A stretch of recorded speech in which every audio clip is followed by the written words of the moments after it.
தரித்திரருக்கு சுவிசேஷம், திருச்சபைக்கு சத்தியம். இந்த 2 நோக்கங்களோடு மன்னா மழை பெய்து கொண்டிருக்கிறது. சங்கீத புஸ்தகத்திலிருந்து இந்நாட்களிலே நாம் செய்திகளை படித்து தியானித்து வருகிறோம். இந்த செய்திகள் மகிமை டிவியிலே வெளியிடப்படுகின்றன. இந்த சங்கீத செய்திகள் எல்லாமே தொகுப்பாக யூடியூபில் காணப்படும். ஏதாவது ஒரு சங்கீதத்தை நீங்கள் விட்டுவிட்டால் யூடியூபில் நீங்கள் போய் பார்த்து அந்த சங்கீதத்தின் அறிவுரைகளை நீங்கள் கற்றுக்கொள்ளலாம். இந்த செய்திகளை கேட்ட பிறகு உங்களுடைய ஆலோசனைகள், ஜெப குறிப்புகள் இவற்றையெல்லாம் நீங்கள் எங்களுக்கு தெரியப்படுத்துவீர்கள் என்றால் உங்களுக்காக ஜெபிப்போம், ஆலோசனைகள் உங்களுக்கு வழங்குவோம். அது மட்டுமல்ல, வேதம் முழுவதற்கும் வேத தியான உரை எழுதியிருக்கிறோம். திருமறை தெளிவுரை என்ற தலைப்பில் 66 புஸ்தகங்களுக்கும் விளக்க உரை எழுதியிருக்கிறோம். வேண்டியவர்கள் நீங்கள் எங்களுடைய முகவரியிலே டெலிஃபோனிலே தொடர்பு கொண்டு நீங்கள் அவற்றை பெற்றுக்கொள்ளலாம். 8 வால்யூமில் 8 பாகங்களாக வேதம் முழுவதற்கு விளக்க உரை கொடுக்கப்பட்டிருக்கிறது. அவற்றை நீங்கள் பெற்று ஆசீர்வாதமாக இருக்கவும், உங்களுடைய ஒரு குடும்ப பொக்கிஷமாக அவற்றை கருதவும் உங்களை கேட்டுக்கொள்கிறேன். தொடர்ந்து இந்த செய்திகளை பாருங்கள். இந்த செய்திகளை, இந்த டிவி சேனலை மற்றவர்களுக்கு நீங்கள் அறிமுகப்படுத்துங்கள். ஆண்டவர் உங்களை ஆசீர்வதிப்பாராக. ஆமேன். மன்னா மழையில் நனைய மறுபடியும் உங்களை மனமகிழ்ச்சியோடு வரவேற்கிறேன்.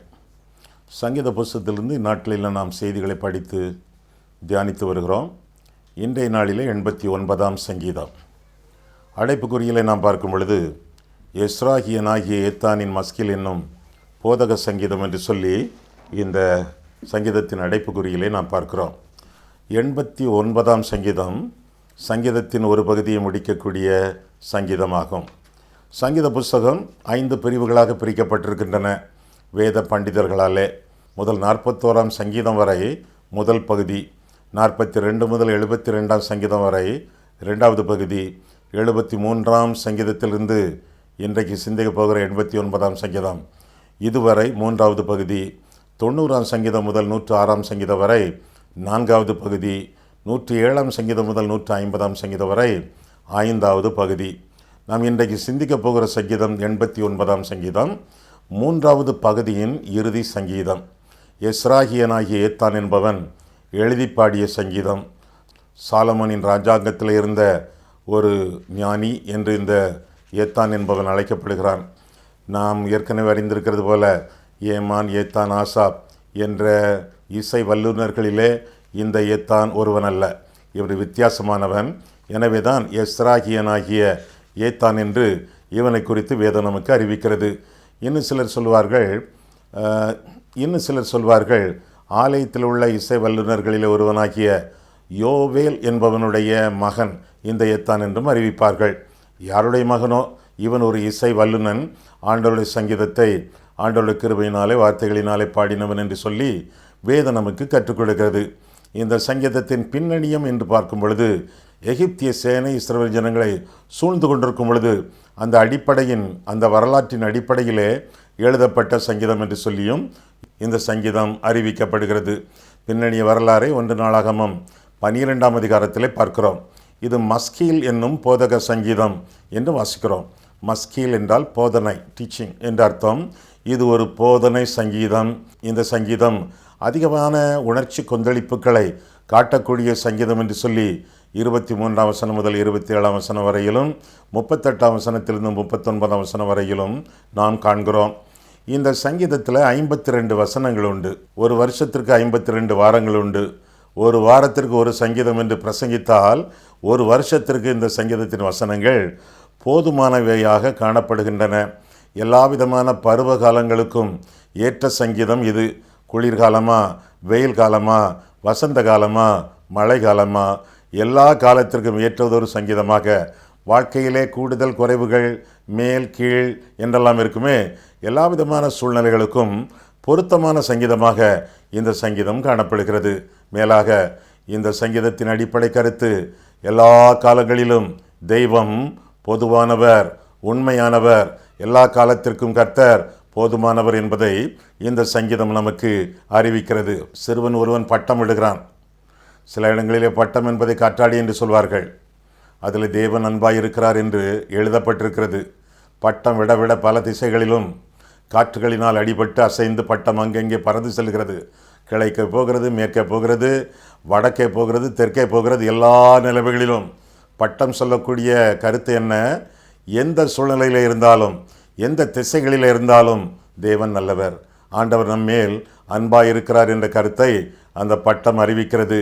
அதே போல வேதம், குறிப்பாக இந்த சங்கீதம் 89ஆம் சங்கீதம், தேவன் நல்லவர், அன்பாகவே இருக்கிறார், நாள்தோறும் நம்மை கவனிக்கிறவர், கரிசனை கொள்ளுகிறவர், காப்பாற்றுகிறவர் என்ற கருத்துக்களை எல்லாம் இந்த சங்கீதம் நமக்கு அறிவிக்கிறது.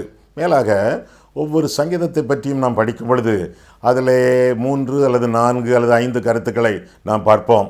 இந்த சங்கீதம் நீளமான சங்கீதமாயிற்றே, இது ஆண்டவருடைய படங்களை, ஆண்டவருடைய தோற்றங்களை 7 விதமாக இந்த சங்கீதம் விஸ்தரிப்பதாக நாம் காணலாம். 7 விதமாக நம்முடைய தெய்வம் எப்படிப்பட்டவர் என்பதை காட்டக்கூடிய சங்கீதம். முதலாவதாக உண்மையான தெய்வம் என்று சொல்லி முதல் 4 வசனங்களிலே, பிற பல வசனங்களிலே நாம் பார்க்கிறோம். ஆண்டவர் உண்மையான தெய்வம், தன்னுடைய வாக்குத்தத்தத்திலே அவர் உண்மையுள்ளவர், தம்முடைய அன்பிலே அவர் உண்மையுள்ளவர், எல்லா நிலைமைகளிலும் கர்த்தர் உண்மை உள்ளவர், பொய்யுரையாத தேவன், வானமும் பூமியும் ஒளிந்து போம், அவருடைய வார்த்தை எழுத்து உறுப்பு ஒன்றுமே ஒழியாது. 89ஆம் சங்கீதம் பாருங்கள். கர்த்தரின் கிருபைகளை என்றென்றைக்கும் பாடுவேன், உமது உண்மையை தலைமுறை தலைமுறையாக என் வாயினால் அறிவிப்பேன். கிருபை என்றென்றைக்கும் ஸ்திரப்பட்டிருக்கும், உமது உண்மையை வானங்களிலே ஸ்தாபிப்பீர் என்றேன். என்னால் தெரிந்து கொள்ளப்பட்டவனோடே உடன்படிக்கை பண்ணி என் தாசனாகிய தாவீதை நோக்கி, என்றென்றைக்கும் உன் சந்ததியை நிலைப்படுத்தி தலைமுறை தலைமுறையாக உன் சிங்காசனத்தை ஸ்தாபிப்பேன் என்று ஆணையிட்டேன் என்றீர். சேலா. சேலா என்றால் நிறுத்தி, யோசித்து, தியானித்து, முந்தின வசனங்களை வாசித்து, அந்த வசனங்களின் கருத்துக்களுக்கு நாம் கைக்கொள்ள ஒப்பு கொடுத்து மற்ற வசனங்களுக்கு கடந்து செல்ல வேண்டும் என்பதுதான் சேலா என்ற வார்த்தையின் விளக்கம். எங்கே சேலா வருகிறதோ உடனே அந்த வசனத்தை நிறுத்திவிட்டு முந்தின வசனங்களை மீண்டும் மீண்டும் வாசித்து அது கற்றுக் கொடுக்கும் உண்மைகளை கடைபிடிக்க நம்மை ஒப்பு கொடுத்து மற்ற வசனங்களுக்கு கடந்து செல்ல வேண்டும். 1ஆம் வசனம், 2ஆம் வசனம், 5ஆம் வசனம், 8ஆம் வசனம், 14ஆம் வசனம், 24ஆம் வசனம், 33, 37, 49, 52 இந்த வசனங்கள் எல்லாம் ஆண்டவருடைய உண்மை தன்மையை புலப்படுத்தக்கூடிய வசனங்களாக காணப்படுகின்றன. ஆண்டவர் தம்முடைய வாக்கு தத்தங்களிலே உண்மையுள்ளவர் என்று சொல்லி இந்த சங்கீதம் நமக்கு அறிவிக்கிறது. மேலாக அவருடைய உடன்படிக்கையிலே தெய்வம் உண்மையுள்ளவர் என்று சொல்லுகிறது. தம்முடைய மன்னிக்கும் தன்மையிலே அவர் உண்மையுள்ளவர் என்று சொல்லி இந்த சங்கீதம் நமக்கு அறிவிக்கிறது. அது மட்டுமல்ல, தம்முடைய நியாய தீர்ப்பிலும் ஆண்டவர் உண்மையுள்ளவர் என்று சொல்லி இந்த சங்கீதம் அறிக்கை செய்கிறது. எனவே தேவன் உண்மையுள்ளவர் என்பதனாலே அவருடைய குணாதிசயத்திலே நாம் நம்பிக்கை கொண்டு அவரை சார்ந்து நாம் வாழ முடியும். அவருடைய உண்மைத்தன்மையை 1வது வசனத்திலே பாடக்கடவோம், அவருடைய உண்மைத்தன்மையை பகிர்ந்து கொள்வோம், அந்த உண்மைத்தன்மைக்கு அர்ப்பணிப்போம் என்று சொல்லியும் 7ஆம் வசனம் அறிவிக்கிறது. தெய்வம் உண்மையுள்ளவர். நாம் உண்மையற்றவர்களாக இருந்தாலும் தெய்வம் உண்மையுள்ளவர். அவருடைய உண்மைத்தன்மையிலே பற்றுறுதி கொண்டு வாழ்வோம். நம்முடைய அவிசுவாசம் தேவனுடைய உண்மையை அவமாக்காது என்று சொல்லி ரோமர் 3ஆம் அதிகாரம் 3ஆம் வசனத்திலே வாசிக்கிறோம். கர்த்தர் உண்மையுள்ளவர், அவர் சொன்னதை செய்வார், உடனே அல்லது படிப்படியாக அல்லது அவருடைய வேளையிலே செய்வார் என்று அறிந்து அவரையே பற்றி பிடித்து வாழ கடவோம். 2வதாக அவர் உடன்படிக்கையின் தெய்வம். 1வதாக உண்மையுள்ள தெய்வம், 2வதாக உடன்படிக்கையின் தெய்வம் என்று சொல்லிக்கூட 3வது வசனத்திலே பார்க்கிறோம். என்ன 3ஆம் வசனம்? என்னால் தெரிந்து கொள்ளப்பட்டவனோடே உடன்படிக்கை பண்ணி என் தாசனாகிய தாவீதை நோக்கி என்று தொடர்ந்து நான் வாசிக்கிறோம். உடன்படிக்கையின் தெய்வம் தாமாக வலிய நம்மோடு தெய்வம் உடன்படிக்கை பண்ணுகிறார் என்று சொல்லி வேதம் நமக்கு கற்றுக் கொடுக்கிறது. 3வது வசனத்திலே தெரிந்து கொள்ளப்பட்டவனோடு உடன்படிக்கை. நாம் ஆண்டவரால் தெரிந்து கொள்ளப்பட்டவர்களா? நிச்சயமாக தெரிந்து கொள்ளப்பட்டவர்கள். யாரெல்லாம் பாவ மன்னிப்பு பெற்று ஆண்டவருக்காக வாழ்ந்து கொண்டிருக்கிறோமோ அவர்களெல்லாம் தெரிந்து கொள்ளப்பட்டவர்கள். 1 பேதுரு 2ஆம் அதிகாரம் 9ஆம் வசனத்திலே நாம் பார்க்கும் பொழுது, நீங்களோ உங்களை அந்தகாரத்திலிருந்து தம்முடைய ஆச்சரியமான ஒளியினிடத்திற்கு வரவழைத்தவருடைய புண்ணியங்களை அறிவிக்கும்படி தெரிந்து கொள்ளப்பட்ட சந்ததி என்று சொல்லி வேதம் நமக்கு கற்றுக் கொடுக்கிறது. தெரிந்து கொள்ளப்பட்டவர்களோடு உடன்படிக்கை, கிருபை பெற்றவர்களோடு உடன்படிக்கை. நாம் நிர்மூலமாகாதிருக்கிறது தேவனுடைய சுத்த கிருபை என்று சொல்லி வேதம் கற்றுக் கொடுக்கிறது. தெரிந்து கொள்ளப்பட்டவனோடு உடன்படிக்கை 3வது வசனம். கிருபை பெற்றவர்களோடு உடன்படிக்கை என்பது 28ஆம் வசனம். 34ஆம் வசனத்திலே இது மாறாத மீறாத உடன்படிக்கை, இது மாறாத மீறாத உடன்படிக்கை. ஒரு தரம் சொன்னார், சொல்வதை ஆண்டவர் திரும்பவும் எடுத்துக்கொள்கிறதில்லை, வித்ட்ரா பண்ணுகிறதில்லை, நிறைவேற்றியை தீர்வார். 39ஆம் வசனத்திலே அது மட்டுமல்ல, அவர் ஒழித்து விட்ட உடன்படிக்கை என்று சொல்லிக்கூட நாம் பார்க்கிறோம். உண்மையுள்ள ஆண்டவரிடத்திலே நாம் உண்மையாக ஜீவிக்கவில்லை என்றால், 39ஆம் வசனம், உமது அடியானுடன் நீர் பண்ணின உடன்படிக்கையை ஒழித்துவிட்டு அவன் கிரீடத்தை தரையிலே தள்ளி அவமானப்படுத்தினீர் என்று சொல்லி வேதத்திலே வாசிக்கிறோம். உடன்படிக்கையிலே மாறாத தெய்வம். நாமோ அந்த உடன்படிக்கையை மீறிவிட்டால் ஆண்டவரும் அந்த உடன்படிக்கையை ஒழித்துக் கொள்வதாக நாம் வேதத்திலே வாசிக்கிறோம். ஆண்டவரோடு உள்ள உடன்படிக்கையை அவர் காத்துக்கொள்வார். நாமும் காத்துக்கொண்டு அவரிடத்தில் பற்றுறுதி கொண்டு வாழ வேண்டியது நம்முடைய கடமை என்று சொல்லி வேதம் கற்றுக் கொடுக்கிறது. முதலாவதாக உண்மையான தெய்வம், இரண்டாவதாக உடன்படிக்கையின் தெய்வம், மூன்றாவதாக உயர்த்திவிடும் தெய்வம். 16ஆம் வசனம் முதல் 27ஆம் வசனம் வரை பார்க்கும் பொழுது கர்த்தர் நம்மை உயர்த்துகிறார் என்று சொல்லி வேதம் கற்றுக் கொடுக்கிறது. 16ஆம் வசனம் பாருங்கள், அவர்கள் உம்முடைய நாமத்தில் நாடோறும் களிகூர்ந்து உம்முடைய நீதியால் உயர்ந்திருப்பார்கள் என்று சொல்லி தேவன் விசுவாசிகளை, தம்முடைய பிள்ளைகளை எவ்விதமாக உயர்த்துகிறார் என்று சொல்லி வேதம் கற்றுக் கொடுக்கிறது. இந்த சங்கீதத்திலே 16ஆம் 24ஆம் வசனங்களை நான் வாசிக்கையிலே, தம்முடைய நாமத்தினாலே நம்மை உயர்த்துகிறார், தம்முடைய நீதியினாலே நம்மை உயர்த்துகிறார், தம்முடைய தயவினாலே நம்மை உயர்த்துகிறார், நம்மை தெரிந்து கொண்டதினாலே தெய்வம் நம்மை உயர்த்துகிறார் என்று சொல்லி 19ஆம் வசனத்திலும் நாம் வாசிக்கிறோம். ஆக தாவீதை ஆண்டவர் உதாரணமாக கொள்ளுகிறார். அவன் ஆண்டவரால் தெரிந்து கொள்ளப்பட்டவன். 19ஆம் 20ஆம் வசனங்களிலே அவன் தேவனால் உருவாக்கப்பட்டவன். 21ஆம் 23ஆம் வசனங்களிலே அவனை ஆண்டவர் உயர்த்தினார். 24ஆம் 27ஆம் வசனங்களிலே ஆண்டவர் அவனை ஸ்தாபித்தார், அவனை நிறுவினார் என்று சொல்லி இன்னும் 4ஆம் வசனத்திலே 2 சாமுவேல் 7ஆம் அதிகாரத்திலே தொடர்ந்து நாம் வாசிக்கிறோம். உயர்த்தக்கூடிய ஆண்டவர், உளையான சேற்றிலிருந்து உன்னத ஸ்தலத்திற்கு உயர்த்தக்கூடிய ஆண்டவர். தாவீதை உயர்த்தினார், யோசேப்பை உயர்த்தினார், தானியேலை உயர்த்தினார், எத்தனை பேரை ஆண்டவர் உயர்த்தி கன்மலையிலே நிறுத்தினார். நம்மையும் கூட கிருபையினாலே விசுவாசத்தை கொண்டு ஆண்டவர் நம்மை ரட்சிக்கிறாரே, நம்மையும் கூட உன்னதங்களிலே உட்கார வைக்கிறார், ராஜாக்களாக ஆசாரியர்களாக உயர்த்துகிறார் என்றெல்லாம் சொல்லி நாம் வேதத்திலே வாசிக்கிறோம். இன்னும் 4ஆவதாக பார்க்கும் பொழுது உறுதிப்படுத்தும் தெய்வம் என்று சொல்லிக்கூட 21ஆம் வசனம் முதல் 37ஆம் வசனம் வரை நாம் பார்க்கிறோம். 21 முதல் 37 வரை வாசிக்கும் பொழுது 21 என்ன சொல்கிறது? என் கை அவனோடே உறுதியாயிருக்கும், என் புயம் அவனை பலப்படுத்தும். 37 சந்திரனை போல எது என்றென்றைக்கும் உறுதியாயும் ஆகாய மண்டலத்து சாட்சியை போல உண்மையாயும் இருக்கும் என்று விளம்பினீர். சேலா. நிறுத்தி சிந்தியுங்கள் என்று சொன்ன கருத்தை புலப்படுத்தக்கூடிய விளக்கக்கூடிய வார்த்தை சேலா. அந்த வார்த்தை வரும்பொழுதெல்லாம் நிறுத்திவிட வேண்டும். முந்திய வசனங்களை வாசித்து சிந்தித்து அவற்றின் கருத்துக்களை கைக்கொள்ள ஒப்பு கொடுத்து மற்ற வசனங்களுக்கு கடந்து செல்ல வேண்டும். உறுதிப்படுத்தும் ஆண்டவர் தம்முடைய கரத்தினாலே உறுதிப்படுத்துகிறார். 21ஆம் வசனம். 28ஆம் வசனத்திலே தம்முடைய கிருபையினால் உறுதிப்படுத்துகிறார். 37ஆம் வசனத்திலே காலமெல்லாம் உறுதிப்படுத்துகிறார். தம்முடைய ஆவியினாலே தம்முடைய அருள் வாக்கினாலே அவர் காலமெல்லாம் உறுதிப்படுத்துகிறார். 37ஆம் வசனத்திலே தம்முடைய சாட்சிகளின் மூலமாக கர்த்தர் உறுதிப்படுத்துகிறார் என்ற கருத்தையும் இந்த சங்கீதத்திலே நாம் வாசிக்கிறோம். ஆக பலவிதமான தெய்வத்தின் பலவிதமான அம்சங்களை குறித்து பார்க்கிறோம். முதலாவதாக உண்மையான தெய்வம், இரண்டாவதாக உடன்படிக்கையின் தெய்வம், மூன்றாவதாக உயர்த்திவிடும் தெய்வம், நான்காவதாக உறுதிப்படுத்தும் தெய்வம், ஐந்தாவதாக உக்கிரமான தெய்வம், கோபப்படும் தெய்வம், சினங்கொள்ளும் தெய்வம், எரிச்சல் படும் தெய்வம் என்று சொல்லிக்கூட 38ஆம் வசனம் முதலாக நாம் வாசிக்கிறோம். தெய்வத்தின் பல்வேறு பூரணமான 7 அம்சங்களை விளக்கக்கூடிய சங்கீதம். இதையெல்லாம் உங்களுடைய வாழ்க்கையிலே பட்டியல் போட்டு செக்லிஸ்ட் போல வைத்து உங்களுடைய வாழ்க்கையிலே தெய்வம் இப்படியெல்லாம் நடந்து கொள்கிறாரா, இப்படியெல்லாம் உங்களுடைய வாழ்க்கையிலே அவர் உண்மையானவராக இருக்கிறார் என்பதை ஆராய்ந்து பார்த்து அவரை அனுபவிக்க வேண்டியது உங்களுடைய கடமை ஆகும். 38ஆம் வசனம் பாருங்கள். 38ஆம் வசனத்தை பார்க்கும் பொழுது, ஆனாலும் நீர் எங்களை வெறுத்து தள்ளிவிட்டீர், நீர் அபிஷேகம் பண்ணுவித்தவன் மேல் உக்கிரமானீர் என்று சொல்லி வேதம் நமக்கு கற்றுக் கொடுக்கிறது. உக்கிரம், கோபப்படக்கூடிய தெய்வம்.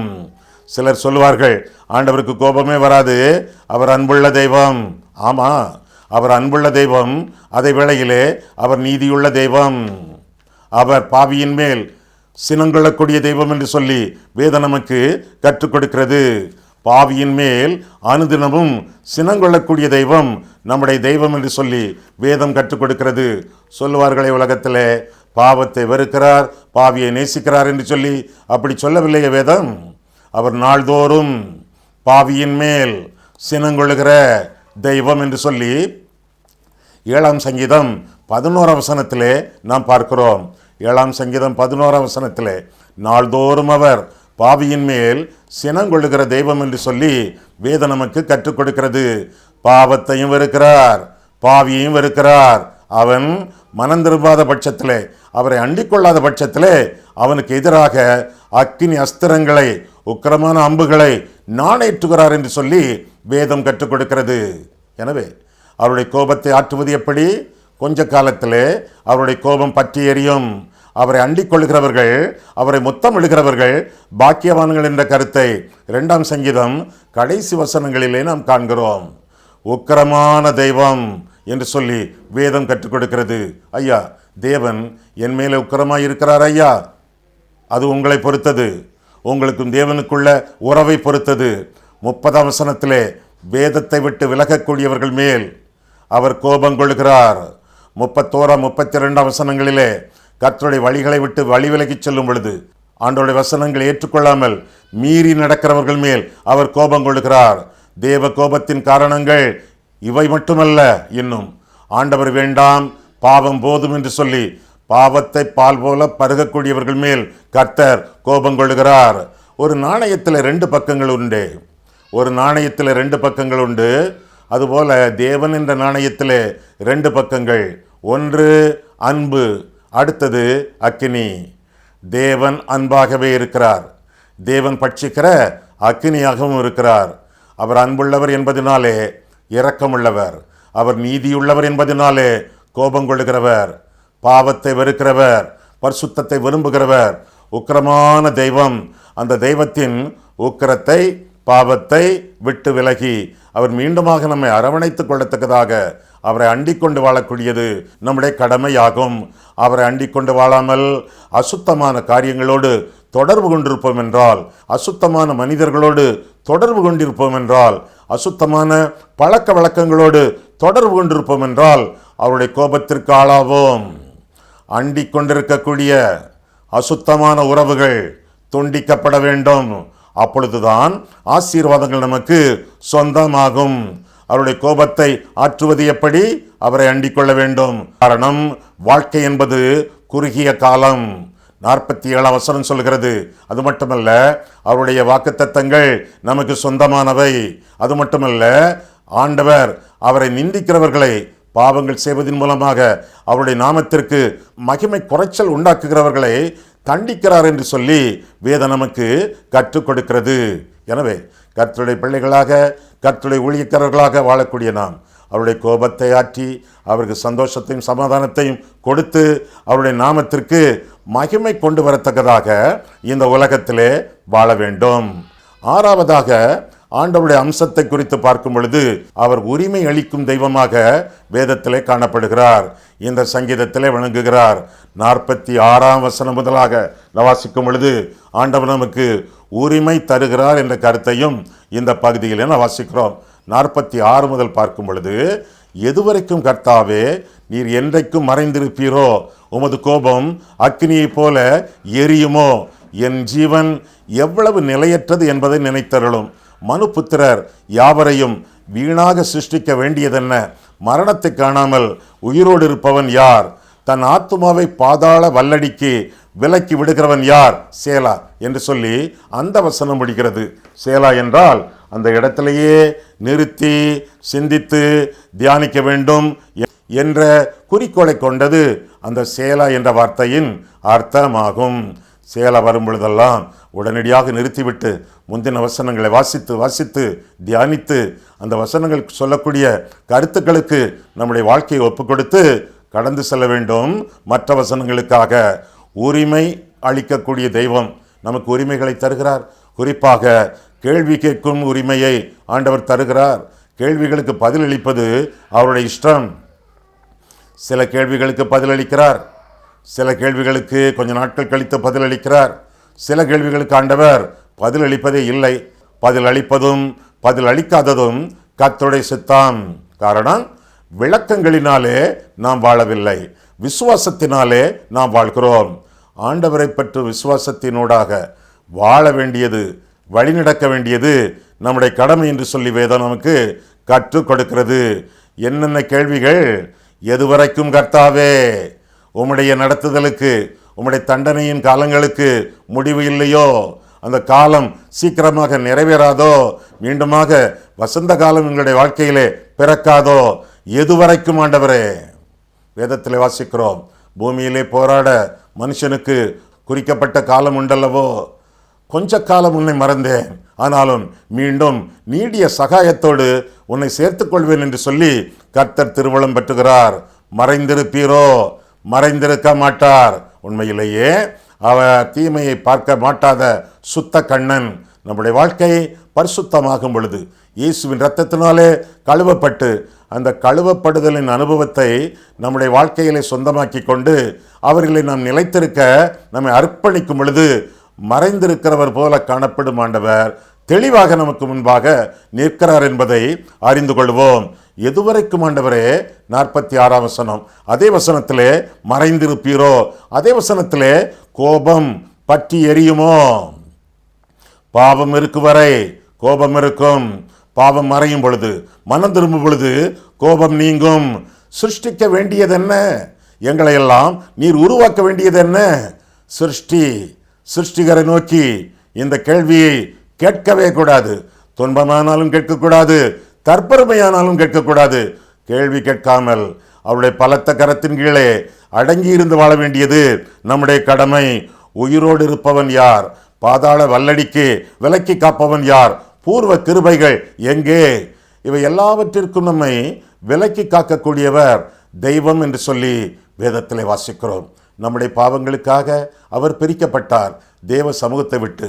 நம்முடைய பாவங்களுக்காக அவர் வேதனைப்பட்டார். ஏசாயா 53ஆம் அதிகாரம். நம்முடைய பாவங்களுக்காக அவர் மரித்து அடக்கம் பண்ணப்பட்டு பாதாளம் சென்றார். நம்மோடு நமக்குள்ளே அவர் வாசம் பண்ணும்படியாக 3ஆம் நாளிலே அவர் உயிர்த்தெழுந்தார். பாதாளத்தின் வல்லடி, பாதாளத்தின் பயங்கரங்கள், மரண பயம், நரக பயம், இவை எல்லாவற்றிலும் இன்று நம்மை மீட்டு ரட்சிக்கத்தக்கதாக ஆண்டவர் நமக்காக பிரிக்கப்பட்டு வேதனைப்பட்டு பாதாளமும் சென்றார். எனவே நமக்கு இந்த விதமான பிரிவோ வேதனையோ மரணமோ கிடையவே கிடையாது. அவரை பற்றி பிடித்து வாழும் பொழுது அவருக்குள்ளான நித்திய ஜீவனை பெற்று நித்திய ஜீவனுக்குள்ளே பிரவேசிப்போம். 7ஆவதாக, கடைசியாக, பூரணமான தெய்வத்தின் அன்பின் அம்சம். முதலாவதாக உண்மையான தெய்வம், 2ஆவதாக உடன்படிக்கையின் தெய்வம், 3ஆவதாக உயர்த்திவிடும் தெய்வம், 4ஆவதாக உறுதிப்படுத்தும் தெய்வம், 5ஆவதாக உக்கிரமான தெய்வம், 6ஆவதாக உரிமை அளிக்கும் தெய்வம், 7ஆவதாக உன்னத தெய்வம் என்று சொல்லி வேதத்திலே வாசிக்கிறோம். உன்னதமான தெய்வம். கடைசி சில வசனங்களை நாம் பார்க்கும் பொழுது உன்னத தெய்வத்தின் அற்புதமான அம்சங்களை நாம் பார்க்கிறோம். 49ஆம் வசனம் முதல் நீங்கள் பாருங்கள். 49ஆம் வசனம் முதல் பார்க்கும் பொழுது, ஆண்டவரே, நீர் தாவீதுக்கு உம்முடைய உண்மையை கொண்டு சத்தியம் பண்ணின உமது பூர்வ கிருபைகள் எங்கே? ஆண்டவரே, உம்முடைய சத்துருக்கள் உம்முடைய ஊழியக்காரரையும் நீர் அபிஷேகம் பண்ணினவனின் காலடிகளையும் நிந்திக்கிறபடியினால் கர்த்தாவே, உமது அடியார் சுமக்கும் நிந்தையையும் வலுமையான ஜனங்கள் எல்லாராலும் நான் என் மடியில் சுமக்கும் என் நிந்தையையும் நினைத்தருளும். கர்த்தருக்கு என்றென்றைக்கும் ஸ்தோத்திரம் உண்டாவதாக. ஆமேன், ஆமேன் என்று சொல்லி முடிகிறது. ஆக கடைசியாக பார்க்கும் பொழுது ஆண்டவரை குறித்து நாம் கற்றுக்கொள்ளக்கூடிய பூரணமான கடைசி காரியம் உன்னதமான தெய்வம். கர்த்தர் மட்டுமே உன்னதமானவர். மற்றோர் எல்லாரும் பூமியிலே இருக்கிறார்கள் அல்லது பூமிக்கு கீழே இருக்கிறார்கள். உன்னதமான ஒரே தெய்வம் ஆண்டவராகிய இயேசு, பிதா, குமாரன், பரிசுத்தாவியானவர் உன்னதமான தெய்வம். அந்த தெய்வத்திற்கு நம்முடைய வாழ்க்கையை பூரணமாக, நம்முடைய உடலையும் உள்ளத்தையும் ஆத்துமாவையும் கொடுக்கும் பொழுது 51ஆம் வசனத்திலே நிந்தனையை நீக்குகிறார். 52ஆம் வசனத்திலே எனவே என்னாலும் அவருக்கு ஸ்தோத்திரம் உண்டாவதாக. ஆமேன், ஆமேன். இரட்டை ஆமென்கள், டபுள் ஆமென்ஸ் அங்கே சொல்லப்பட்டிருக்கிறது. ஆமென் என்றாலே 3 அர்த்தங்கள். 1, அப்படியாக கடவது. 2, உண்மையாக, நிச்சயமாக, சத்தியமாக. 3, ஆண்டவராகிய இயேசு கிறிஸ்துவின் கையெழுத்து, வெளிப்படுத்தின விசேஷம் 3ஆம் அதிகாரம் 14ஆம் வசனத்திலே பார்க்கும் பொழுது ஆமென் என்கிறவர் சொல்லுகிறதாவது என்று சொல்லி வேதத்திலே வாசிக்கிறோம். ஆமென் என்பது இயேசுவின் பெயர்களிலே 1.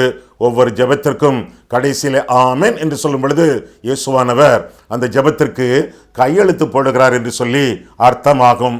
ஆமென் என்பது ஒவ்வொரு ஜெபத்துக்கும் ஆண்டவர் போடக்கூடிய கையெழுத்து.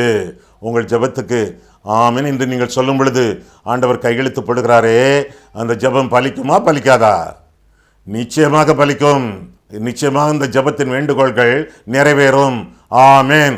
ஆனால் இந்த சங்கீதத்திலோ ஆமென், ஆமென் என்று சொல்லி இரட்டை அழுத்தங்களோடு இந்த சங்கீதத்தை ஆவியானவர் முடிப்பதாக நாம் வேதத்திலே வாசிக்கிறோம். எந்த ஜெபங்கள் நீங்கள் பண்ணினாலும் 1, அப்படியாகும். 2, நிச்சயமாக அது நடக்கும். 3, ஆண்டவர் கையெழுத்து போடுவதனாலே அது நிச்சயமாக பலிக்கும். எனவே தளர்ந்த கைகளை நீங்கள் விட்டு விடாதிருங்கள். தள்ளாடும் முழங்கால்களை நீங்கள் முடக்கி விடாதிருங்கள். உங்கள் கைகளை ஆண்டவருக்கு நேராக உயர்த்தி உங்கள் கால்களை ஸ்திரப்படுத்தி ஆண்டவரை நோக்கி ஜெபிக்க வேண்டியது உங்களுடைய கடமை ஆகும். கண்களை மூடுவோம், கர்த்தரை பார்ப்போம். அன்புள்ள ஆண்டவரே, உம்முடைய வசனங்களை ஆராயவும், எங்கள் வாழ்க்கையை ஆராயவும் உம்முடைய சந்நிதியிலே எங்களை கொண்டு வந்தீர். அதற்காக நன்றி செலுத்துகிறோம் சுவாமி. எங்கள் சொந்த கர்த்தரின், எங்கள் உண்மையான ஆண்டவரின் ஆவிக்குரிய 7 அம்சங்களை நாங்கள் பார்த்து உம்மை துதிக்க ஆண்டவரே எங்களுக்கு கிருபை கூர்ந்தீர். அதற்காக உமக்கு நன்றி செலுத்துகிறோம் சுவாமி. இந்த கற்ற 7 காரியங்களையும் கர்த்தருடைய பூரண அம்சங்களையும் நாங்கள் ஒவ்வொரு நாளும் சிந்தித்து தியானித்து மகிழ்ச்சி அடையவும் ஆண்டவரை மகிமைப்படுத்தவும் எங்களுக்கு கிருபை செய்யும். இயேசு கிறிஸ்துவின் நாமத்தில் ஜெபிக்கிறோம் பிதாவே. ஆமென்.